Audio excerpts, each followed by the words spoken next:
ബംഗ്ലാദേശിൽ നിന്നുള്ള 250 അനധികൃത കുടിയേറ്റക്കാരെ തിരിച്ചയച്ച് ഗുജറാത്ത്. പ്രത്യേക വ്യോമസേനാ വിമാനത്തിൽ വഡോദര എയർഫോഴ്സ് സ്റ്റേഷനിൽ നിന്നാണ് ഇവരെ മടക്കി അയച്ചത്. സംസ്ഥാനത്തിന്റെ വിവിധ ഭാഗങ്ങളിൽ നിന്നാണ് ഇവരെ പിടികൂടിയത്. പ്രത്യേക പോലീസ് ബസ്സുകളിൽ കർശന സുരക്ഷയോടെയാണ് ഇവരെ വ്യോമതാവളത്തിലെത്തിച്ചത്. ഐസൻ ജോസ് ചേരുന്നു. ഐസൻ, എന്തായാലും വളരെ മാന്യമായിട്ട് തന്നെയാണ് ബംഗ്ലാദേശിൽ നിന്നും അനധികൃതമായി കുടിയേറി പാർത്തവരെ അവരുടെ നാട്ടിലേക്ക് തിരിച്ചയച്ചത്. വിശദാംശങ്ങൾ.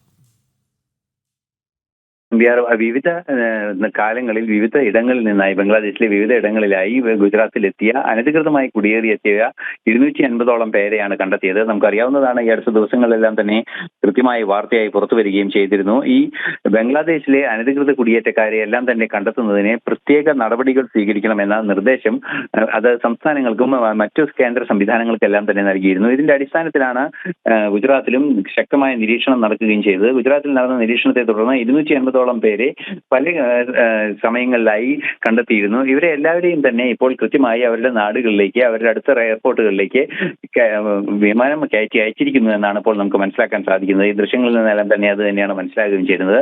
250ഓളം പേരെ ഇത്തരത്തിൽ കണ്ടെത്തി തിരിച്ചയച്ചിട്ടുണ്ട്. ഇനിയുമുള്ള ബാച്ചുകൾ ഉണ്ടെങ്കിൽ അവരെയും തിരിച്ചയക്കുമെന്ന നിലപാട് കൃത്യമായി ഗുജറാത്ത് സർക്കാർ അറിയിക്കുകയും ചെയ്യുന്നുണ്ട്.